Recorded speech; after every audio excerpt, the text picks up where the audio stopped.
हाय दोस्तों, आप सभी को इस चैनल पर स्वागत है। आप सभी का प्रणाम, नमस्ते। छोटे बड़ों को सबको प्रणाम एवं नमस्ते। इस चैनल पर आप सभी का स्वागत है।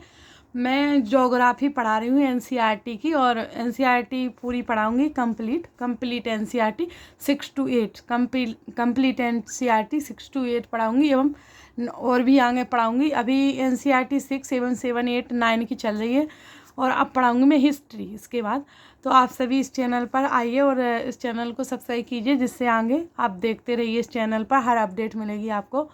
और मैं आज स्टार्ट कर रही हूँ दूसरा चैप्टर। फर्स्ट चैप्टर हो गया 9th क्लास का, दूसरा चैप्टर स्टार्ट कर रही हूँ। और एनसीईआरटी की हिस्ट्री भी पढ़ाऊँगी, हिस्ट्री स्टार्ट करूँगी, जिससे आपको एमपीपीएससी का हुआ या फिर सीटेट हुआ, दिसंबर में आने वाली है जिसकी वैकेंसी, तो आप थ्योरी वाइज अच्छे से पढ़ोगे, उसको समझ पूरा थ्योरी से पढ़ोगे तो आपको बहुत हेल्पफुल रहेगा ये चैप्टर, जिससे आप इसके एमसीक्यूज लगा पाओगे। साथ में एमसीक्यूज भी कराती हूँ, थ्योरी विथ एमसीक्यू दोनों कराती हूँ। और इसके बाद हम प्रीवियस ईयर के पेपर भी लगाएंगे। चलो स्टार्ट करते हैं, ज़्यादा टाइम ना गंवाते हुए अपना पार्ट, भारत का भौतिक स्वरूप। चलो, भारत का भौतिक स्वरूप आज हम स्टार्ट करते हैं यहाँ से। जैसा कि आप जानते हैं, विभिन्न स्थलाकृतियों वाला एक विशाल देश है हमारा भारत। और आप किस प्रकार के क्षेत्र भूभाग में रहते हैं? यदि आप मैदानी क्षेत्र में रहते हैं तो आप वहाँ के दूर तक फैले विशाल मैदानों से परिचित भी होंगे। और यदि पर्वतीय क्षेत्र के निवासी हैं तो आप पर्वतीय ढलानों और घाटियों से भली भांति परिचित होंगे। वास्तव में हमारे देश में हर प्रकार की भू आकृतियाँ पाई जाती हैं, जैसे पर्वत, मैदान, मरुस्थल, पठार तथा द्वीप समूह। इस प्रकार से हमारे भारत में हर प्रकार की भू आकृतियाँ भी पाई जाती हैं। जैसे कि आप और आपको मानचित्र के द्वारा पढ़ाई सबसे स्पेशल एनसीईआरटी, जितना भी मानचित्र में पहले भूगोल पढ़ा रही हूँ, मानचित्र के द्वारा आपको भूगोल अच्छे से समझ आएगी ना, तो आप हर बुक्स पढ़ सकती हो, क्योंकि उसमें आपको मानचित्र से लोकेशन वाइज पता चल जाएगा, लोकेशन। तो फिर आप उसके हिसाब से कोई भी पढ़ोगे तो गांव है, शहर है, तो आप समझ जाओगे इस स्थान पर है, इस साइड है, उत्तर दक्षिण कहीं भी ऐसे पता चल सकता है। तो आपको अच्छे से याद होगी एनसीईआरटी। बहुत इम्पोर्टेंट क्लास है दोस्तों, आप सभी पूरी अटेंड करिए क्लास। और हर पूरी जितनी भी क्लासेस डाली है ना, तो सब अटेंड करिए। और मैंने प्लेलिस्ट भी बना दी है और इसके डिस्क्रिप्शन में भी क्लास डाल दूँगी, तो आप पूरी करोगे तो आपको बहुत हेल्पफुल है क्लास। चलो, इस प्रकार से हमारे भारत देश में हर प्रकार की भू आकृतियाँ पाई जाती हैं, जैसे पर्वत, मैदान, मरुस्थल, पठार एवं द्वीप समूह। ठीक है, फिर है भारत की भूमि बहुत अधिक भिन्नताओं को दर्शाती है। जो भारत की हमारी भूमि है, अधिक भौतिक भिन्नताओं को दर्शाती है। हमारे भारत में प्रकार की भिन्नताएं वाले देश हैं, बहुत भिन्न भिन्न तरह के देश हैं यहाँ पर, राज्य। भूगर्भीय तौर पर प्रायद्वीपीय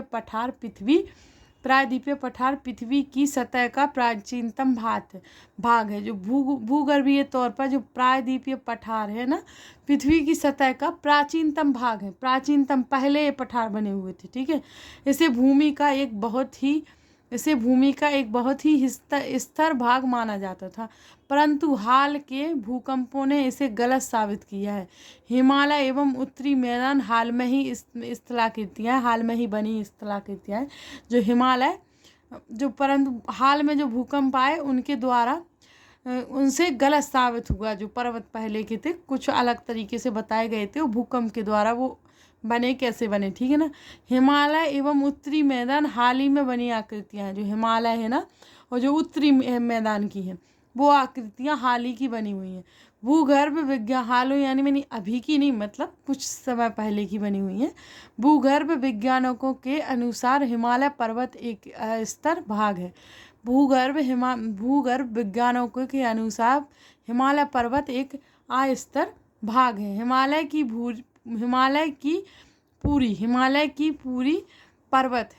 पूरी पर्वत श्रृंखला एक युवा स्थलाकृति को दर्शाती है।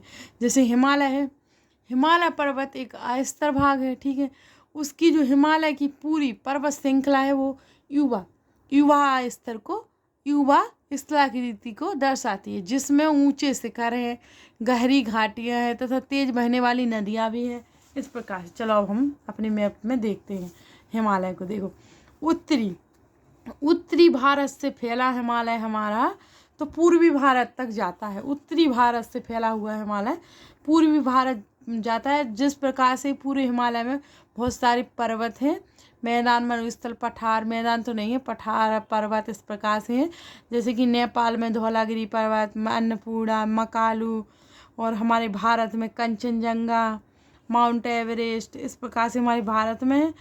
और नंदा देवी भारत में, नंगा पर्वत एक प्रकार के भारत में है। शिवालिक श्रेणी भारत के दक्षिण में पड़ती है, हिमालय के दक्षिण में पड़ती है, ये शिवालिक श्रेणी है। इस प्रकार से हमारा हिमालय है जो यहाँ से काराकोरम केटू से लेकर काराकोरम दर्रा से यहाँ उत्तर से लेकर पूर्व तक फैला हुआ है हमारा हिमालय पर्वत। ठीक है, जो जहाँ पर सबसे बड़ी चोटी, सबसे लंबी चोटी है कौन सी, हमारी माउंट एवरेस्ट। माउंट एवरेस्ट है कितनी, 8,848 किलोमीटर, 8,848 किलोमीटर है हमारी माउंट एवरेस्ट की चोटी। ठीक है, अब हम स्टार्ट करते हैं आगे। ठीक है, आगे उत्तरी मैदान जलोढ़ निक्षेपों से बने हैं। जो हमारे उत्तरी मैदान है ना, ये जलोढ़ निक्षेपों से बने हैं। उत्तरी मैदान, हमारे उत्तरी मैदान जहाँ जलोढ़ निक्षेपों से बने, उस साइड पता है आपको क्या, उत्तरी मैदानों की जो मिट्टी है वह भी जलोढ़ है, क्योंकि बहुत प्रकार की मिट्टी है। जलोढ़ मिट्टी, किस प्रकार की, भूरी मिट्टी, नीली, मतलब सब प्रकार की मिट्टी के बारे में एक अलग चैप्टर डालूंगी, मिट्टियाँ पढ़ाऊंगी। ठीक है, फिर प्रायद्वीपीय पठार आग्नेय तथा रूपांतरित शैलों वाली कम ऊंची पहाड़ियों एवं चौड़ी घाटियों से बना है उत्तरी मैदान। चलो, मुख्य भौगोलिक वितरण किस प्रकार से, हमारे भौगोलिक वितरण, भारत की भौगोलिक आकृतियों को निम्नलिखित वर्गों में विभाजित किया जा सकता है, जैसे हिमालय पर्वत श्रृंखला, उत्तरी मैदान, प्रायद्वीपीय पठार, भारतीय मरुस्थल, तटीय मैदान, द्वीप समूह। आगे हिमालय पर्वत भारत की उत्तरी सीमा पर विस्तृत हिमालय भूगर्भीय से युवा एवं बनावट के दृष्टिकोण से बलित पर्वत श्रृंखला है। जैसे हमारे भारत में उत्तरी सीमा पर विस्तृत हिमालय है, वो भी भूगर्भीय रूप से युवा बनावटीय के दृष्टिकोण से बलित पर्वत श्रृंखला है। ये पर्वत श्रृंखला पश्चिम पूर्व दिशा में सिंधु से लेकर ब्रह्मपुत्र तक फैली है। हाँ, जैसे कि वो सिंधु नदी है ना, उत्तर से निकली, मतलब उत्तर नहीं, तिब्बत के पठार से, मतलब तिब्बत साइड से, चाइना से निकली है, मानसरोवर से निकली है, हमारे भारत से नहीं निकली, वो बाहर से निकली है, वहाँ से निकल के, भारत से निकल के पाकिस्तान होती हुई निकलती है। ठीक है ना, तो वहाँ से हमारा पर्वत हिमालय है, तो कहाँ से है, यहाँ ब्रह्मपुत्र नदी आती ना जो पूर्व से, तो इस साइड तक फैला हुआ है हमारा, पश्चिम पूर्व दिशा में सिंधु से लेकर ब्रह्मपुत्र तक फैली है। हिमालय विश्व की सबसे ऊंची पर्वत श्रेणी भी है। जो हिमालय है वो हिमालय विश्व की सबसे ऊंची पर्वत श्रेणी भी है, और एक अत्यधिक असम अवरोधों में से एक है। ये 2400 किलोमीटर की लंबाई में फैले एक आयतवृत्त का निर्माण करते हैं।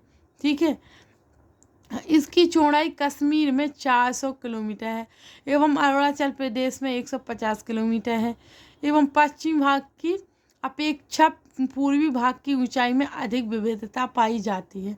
जैसे पश्चिमी भाग की अपेक्षा पूर्वी भाग की ऊंचाई में अधिक विविधता है, कई प्रकार का पठार बने हुए हैं। ठीक है, विविधता का मतलब ये, अपने पूरे देशांतरीय विस्तार के साथ हिमालय को 3 भागों में बांट सकते हैं।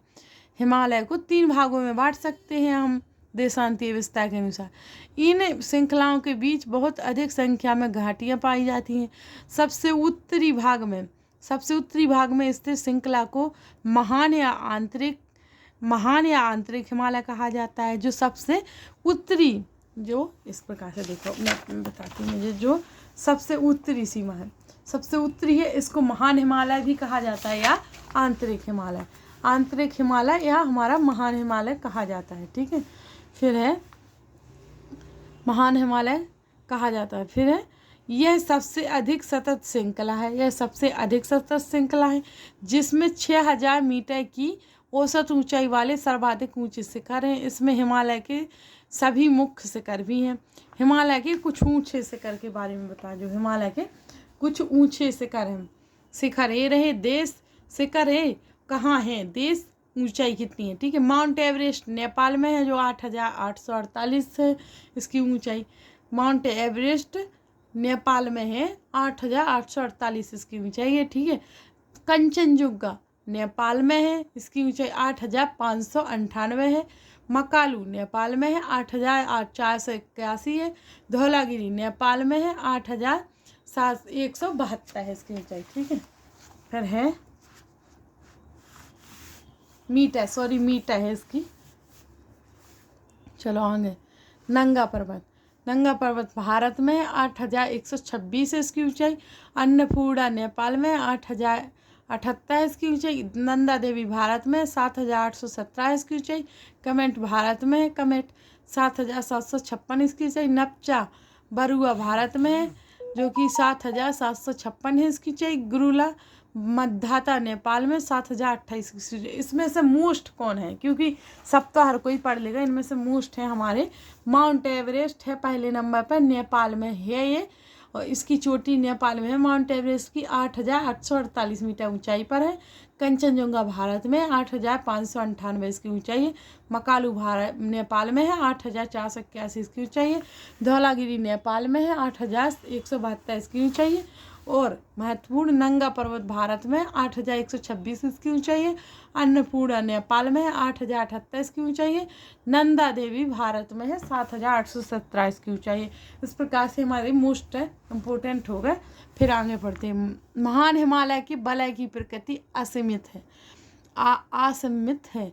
महान हिमालय की वलय की प्रकृति असमित है। हिमालय के इस भाग का क्रोड ग्रेनाइट का बना है। यह श्रृंखला हमेशा बर्फ से ढकी रहती है तथा इसे बहुत सी हिमानियों का प्रभाव होता है। आगे पढ़ते हैं। हिमाद्री क्या, हिमाद्री के दक्षिण में स्थित श्रृंखला सबसे अधिक असम में है। हिमालय एवं निम्न हिमालय के नाम से जानी जाती है। हिमाद्री इन श्रृंखलाओं का निर्माण मुख्यतः अत्यधिक संपीड़ित तथा परिवर्तित शैलों से हुआ है। इनकी ऊंचाई 3700 मीटर से 4500 मीटर के बीच तथा औसत चौड़ाई 50 किलोमीटर है। जबकि पीर पंजाल, ये मोस्ट इम्पोर्टेंट है, जबकि पीर पंजाल श्रृंखला सबसे लंबी तथा सबसे महत्वपूर्ण श्रृंखला है। धौलाधर एवं महाभारत श्रृंखलाएं भी महत्वपूर्ण हैं। इसी श्रृंखला में कश्मीर की घाटी तथा हिमाचल के कांगड़ा एवं कुल्लू की घाटियां स्थित है। इस क्षेत्र को पहाड़ी नगरों के लिए जाना जाता है। चलो आगे स्टार्ट करते हैं। हिमालय की सबसे बाहरी श्रृंखला को शिवालिक कहा जाता है, जो हिमालय के दक्षिण में है पड़ती है। इनकी चौड़ाई 10 से 50 किलोमीटर तथा ऊंचाई 900 से 1100 मीटर के बीच है। ये श्रृंखला उत्तर में स्थित मुख्य हिमालय की श्रृंखलाओं के नदियों द्वारा लाई गई असंपीड़ित अवसादों से बनी हैं। ये घाटियां बजरी तथा जलोढ़ की मोटी परत से ढकी हुई हैं। निम्न हिमाचल तथा शिवालिक के बीच में स्थित लंबवत घाटी को दून के नाम से भी जाना जाता है। कुछ प्रसिद्ध दून देहरादून, केटली दून एवं पाटली दून है।